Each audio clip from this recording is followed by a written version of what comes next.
فلا تطع المكذبين ودوا لو تدهن فيدهنون.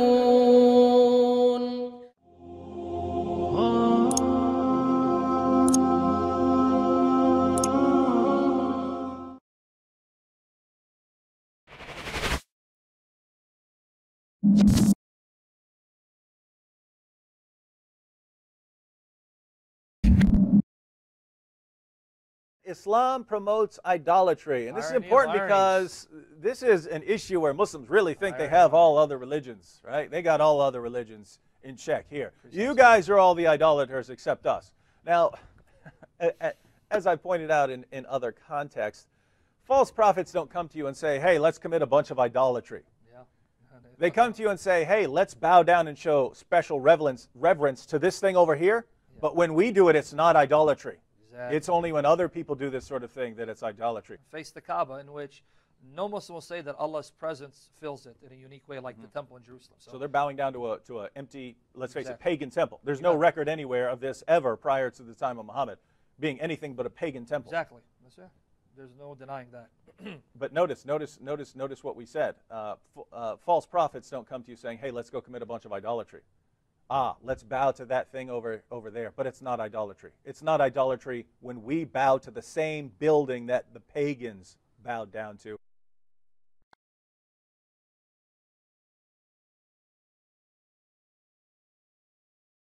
Truthfully, it's best for a Muslim scholar to address these questions. I'm a rabbi, but the call was made to me, and I will be glad to answer it. Okay. Let me first state at the outset: Judaism is not an eclectic religion. We're not.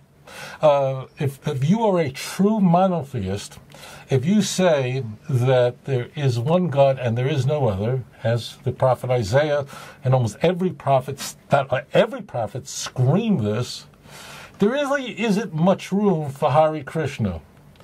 So Judaism, unlike Eastern religions as an example, is just not eclectic. Islam is also a complete monotheism. They worship one God, and therefore Islam can't be eclectic. It can't be. You have Judaism and Islam, which are possibly two of the least eclectic religions in the world, Abrahamic faiths, and strangely there is this mutual respect between Judaism and Islam. Which, the reason I point this out is, it just illustrates that there's something really interesting going on here. The reason why Judaism respects Islam deeply is because Muslims truly worship one God. Read chapter 2, verse 163, and you will understand why Muslims submit themselves to one God and no false God. وإلهكم إله واحد لا إله إلا هو الرحمن الرحيم.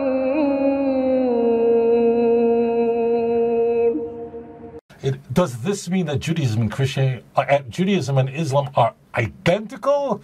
No, but there's an enormous mutual respect. Now, leave politics out the window. Just leave it out the window.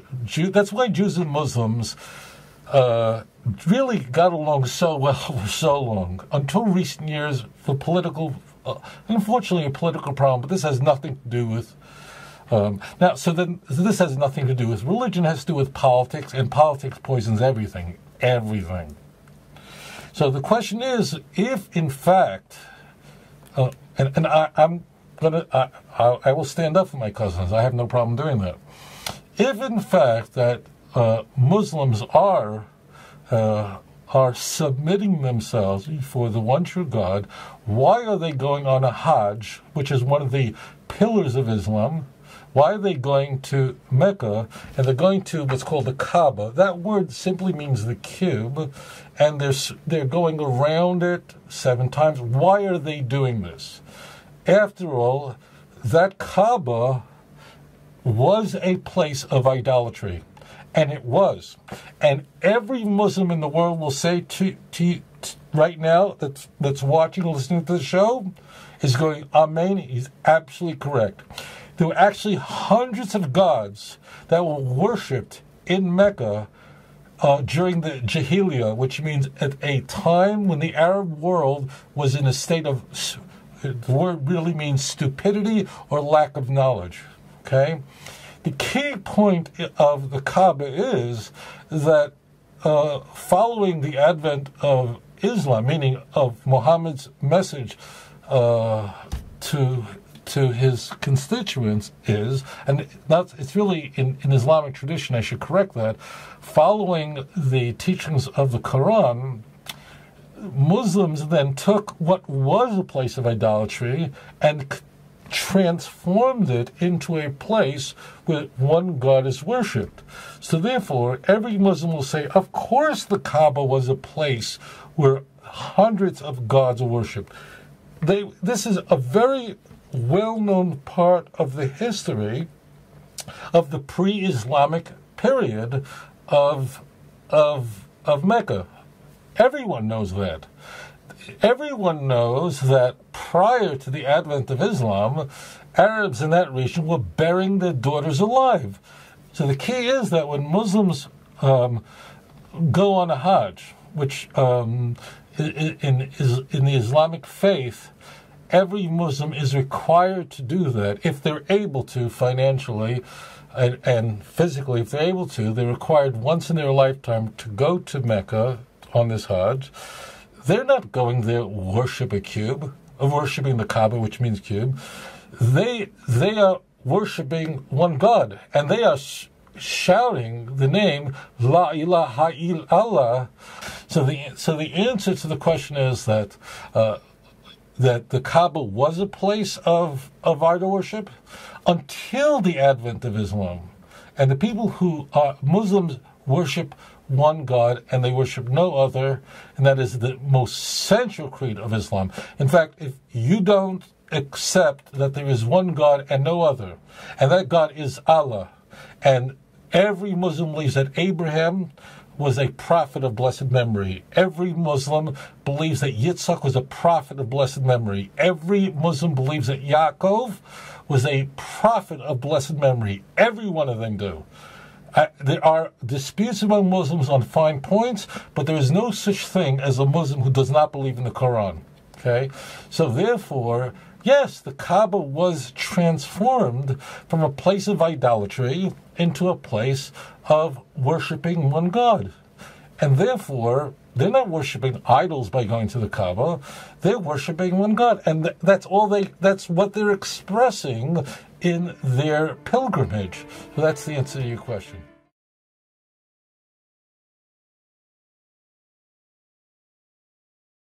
Jadi nanti kalau ada kawan-kawan ngejek di internet, apa tuh orang Islam nyembah batu? Mana ada orang Islam nyembah batu? Kami bukan nyembah batu. Itu tugu dibangun Allah Ta'ala untuk titik dunia. Tugu dia, sama macam tugu. Jadi kalau saya sholat, menghadap ke dinding rumah saya, ada orang bilang, tengok tuh Somad nyembah dinding. Tak ada orang nyembah Ka'bah itu. Ka'bah itu tugu, kubus 4 arah, utara, selatan, timur, barat. Maka semua menghadap ke situ. Arah kiblatnya satu, Tuhannya satu, bahasa yang dipakai satu. Dari mulai Turki sampai Amsterdam, sampai Lubuk Alwang, Allahu Akbar. Cuma orang Turki agak beda sedikit. Orang Turki tak bisa bilang kaf, pakai H. Allahu Akbar. Oleh sebab itu maka semuanya sama. La ilaha illa ana, tak ada Tuhan selain aku. Wa ana rabbukum fa'budun, aku Tuhan satu-satunya. Maka inilah agama yang mempersatukan. Kadang kalau kita berdoa di samping Ka'bah tu, tengoklah. Tengok sebelah kanan putih seputih-putih. Sampai ketiaknya pun putih. Tengok pula sebelah kiri hitam, sampai tapak tangan pun hitam. La fadla bainal Arabi wal Ajam. Tak ada beda antara Arab dengan non-Arab. Wala farqa bainal abyad wal aswad. Tak ada beda antara yang putih dengan yang hitam. Kullukum min Adam, semua kamu dari Adam. Wa Adam min turab. Mau yang putih, mau yang hitam, semuanya sama-sama anak cucu cicit keturunan Adam.